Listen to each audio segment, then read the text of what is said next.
Item ಯಾವುದೇ ಇರಲಿ try ಮಾಡಿ ಆಚಿ ಚಿಕನ್ ಮಸಾಲಾ. ಆಚಿ ಚಿಕನ್ ಮಸಾಲಾ. ಡೈರೆಕ್ಟರ್ ಬದಲಾದರೂ ಸುಧಾರಣೆ ಆಗ್ತಾ ಇಲ್ಲ. ಬ್ರಿಮ್ಸ್ ಆಡಳಿತ ವ್ಯವಸ್ಥೆ ಕಳೆದ 19 ತಿಂಗಳಿಂದ ಸಂಬಳ ಸಿಗ್ತಾ ಇಲ್ಲ. ಮಹಿಳಾ ಸಿಬ್ಬಂದಿಗಳು ಪಾಪ ಕಣ್ಣೀರು ಹಾಕ್ತಾ ಇದ್ದಾರೆ.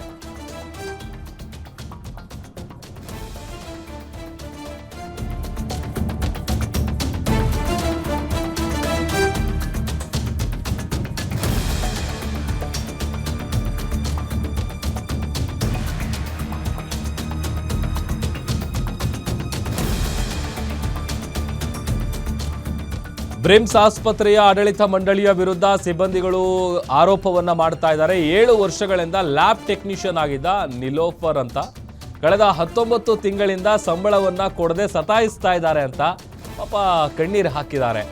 ಹಿಂದೆಯೂ ಕೂಡ 20 ತಿಂಗಳು ಸಂಬಳ ಕೊಡದೆ ವಿಳಂಬ ಮಾಡಿದ್ರು, ಡಿಲೇ ಮಾಡಿದ್ರು.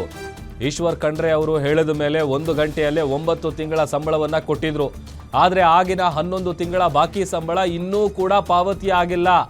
ಮತ್ತೆ ಇದೀಗ 8 ತಿಂಗಳಿಂದ ಸಂಬಳ ಬಂದಿಲ್ಲ ಅಂತ ಪಾಪ ಗೋಳಾಡ್ತಾ ಇದ್ದಾರೆ. ಬ್ರಿಮ್ಸ್ ಆಸ್ಪತ್ರೆಯ FA ಶ್ರೀಕಾಂತ್ ಸಂಬಳವನ್ನ ಪಾವತಿಸ್ತಿಲ್ಲ ಅಂತೇಳಿ ಅಸಮಾಧಾನ ಹೊರಹಾಕಿದ್ದಾರೆ. ನನ್ನ ಜೊತೆ ಕೆಲಸ ಮಾಡುವಂತ ಸುಮಾರು 37 ಜನ ಸಿಬ್ಬಂದಿಯ ಸಂಬಳವನ್ನು ಕೊಟ್ಟಿದ್ದಾರೆ. ಆದರೆ ನನಗೊಬ್ಬಳಿಗೆ ಮಾತ್ರ ಸಂಬಳ ಕೊಡ್ತಾ ಇಲ್ಲ ಅನ್ನುವಂಥ ಆರೋಪವನ್ನು ಆಕೆ ಮಾಡ್ತಾ ಇರೋದು. ಯಾವ ವಿಚಾರಕ್ಕೆ ಸಂಬಳ ಕೊಡ್ತಾ ಇಲ್ಲ ಅನ್ನುವಂಥದ್ದು ಈಗ ಸಾಕಷ್ಟು ಪ್ರಶ್ನೆಗಳು ಕೂಡ ಕಾಡ್ತಾ ಇದೆ. ಆಕೆ 7 ವರ್ಷದಿಂದ ಲ್ಯಾಬ್ ಟೆಕ್ನಿಷಿಯನ್ ಕೆಲಸ ಮಾಡ್ತಾ ಇದ್ದಾರೆ. ಉಳಿದಂಥವ್ರಿಗೆಲ್ಲ ಕೊಟ್ಟಿದ್ದಾರೆ. ಬಟ್ ಈಕೆಗೆ ಯಾಕೆ ಕೊಡ್ತಾ ಇಲ್ಲ, ಹಿಂಗೆ ಮಾಡ್ತಿದಾರ ಅಂತ.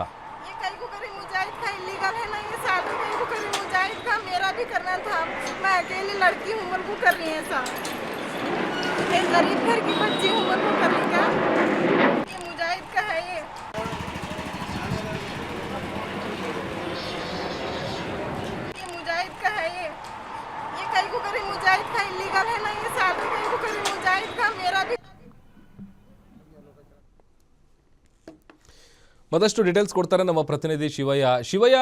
ಉಳಿದವರಿಗೆಲ್ಲ ಸಂಬಳ ಕೊಡ್ತಾ ಇದ್ದಾರೆ, ಈಕೆ ಒಬ್ಳಿಗೆ ಮಾತ್ರ ಹಂಗೆ ಮಾಡ್ತಾ ಇದ್ದಾರಾ? ಏನ್ ಕತೆ ಅಂತ?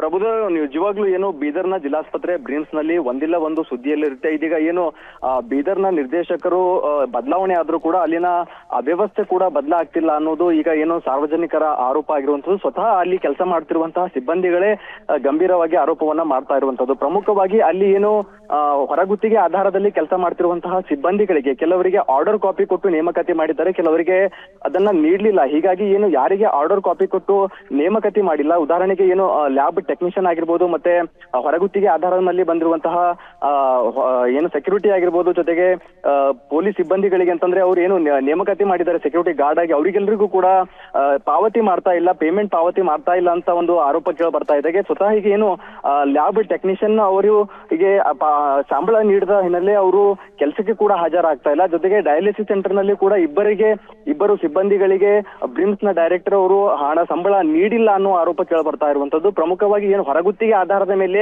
ಆರ್ಡರ್ ಕಾಪಿ ನೀಡದೆ ಯಾರ್ಯಾರಿಗೆ ಎಲ್ಲರಿಗೂ ನೇಮಕ ಮಾಡಿಕೊಂಡಿದ್ದಾರೆ ಅವರಿಗೆ ಯಾರಿಗೂ ಕೂಡ ಸಂಬಳ ನೀಡಿಲ್ಲ. ಸುಮಾರು 19 ತಿಂಗಳಿನಿಂದ ಈ ಯುವತಿಗೆ ಸಂಬಳ ನೀಡಿಲ್ಲ. ಜೊತೆಗೆ ಇನ್ನು ಕೆಲವರಿಗೂ ಡಯಾಲಿಸಿಸ್ ನಲ್ಲಿ ಕೆಲಸ ಮಾಡ್ತಿರುವಂತಹ ಕೆಲವರಿಗೆ 4 ತಿಂಗಳಿಂದ ಸಂಬಳ ನೀಡಿಲ್ಲ. ಹೀಗಾಗಿ ಕೆಲವರು ಏನು ಹಾಜರಾತಿ ಆಗ್ತಾ ಇಲ್ಲ, ಕೆಲಸಕ್ಕೆ ಬರ್ತಾ ಇಲ್ಲ. ಇದರಿಂದ ರೋಗಿಗಳು ಪರದಾಟವನ್ನ ನಡೆಸ್ತಾ ಇದ್ದಾರೆ.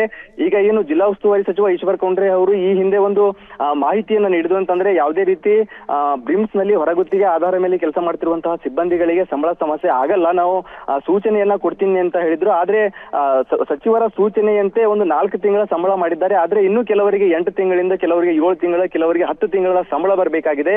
ಈಗ ಹೊಸೊಬ್ರು ಡೈರೆಕ್ಟರ್ ನೇಮಕಾತಿ ಆಗಿದ್ದಾರೆ. ಯಾವ ರೀತಿ ಒಂದು ಸಮಸ್ಯೆಗಳನ್ನ ಬಗೆಹರಿಸ್ತಾರೆ ಸಾರ್ವಜನಿಕರಿಗೆ ಆಗಿರ್ಬೋದು, ರೋಗಿಗಳಿಗೆ ಆಗಿರ್ಬೋದು, ಮತ್ತೆ ಅಲ್ಲಿ ಕೆಲಸ ಮಾಡ್ತಿರುವಂತಹ ಸಿಬ್ಬಂದಿಗಳಿಗೆ ಅನ್ನೋದಿನ್ನು ಕಾದು ನೋಡ್ಬೇಕಾಗಿರುವಂತದ್ದು. Okay, thank you Shivayya. ನಿಮ್ಮೂರಿನಿಂದ ವಿಶ್ವ ಮಟ್ಟದವರೆಗೆ ರಾಜಕೀಯ, ಸಿನಿಮಾ, ಸ್ಪೋರ್ಟ್ಸ್ ಯಾವ ಸುದ್ದಿಯೂ ಮಿಸ್ ಆಗಲ್ಲ. ಬರೀ ಸುದ್ದಿಯಷ್ಟೇ ಅಲ್ಲ, ಜೊತೆಯಲ್ಲೇ ಇರುತ್ತೆ ವಿಶ್ಲೇಷಣೆ. ಗ್ಯಾರಂಟಿ ನ್ಯೂಸ್ ನ ಸಬ್ಸ್ಕ್ರೈಬ್ ಮಾಡಿ, ಫಾಲೋ ಮಾಡಿ, ಕ್ಷಣ ಕ್ಷಣದ ಅಪ್ಡೇಟ್ಸ್ ಪಡೆಯಿರಿ.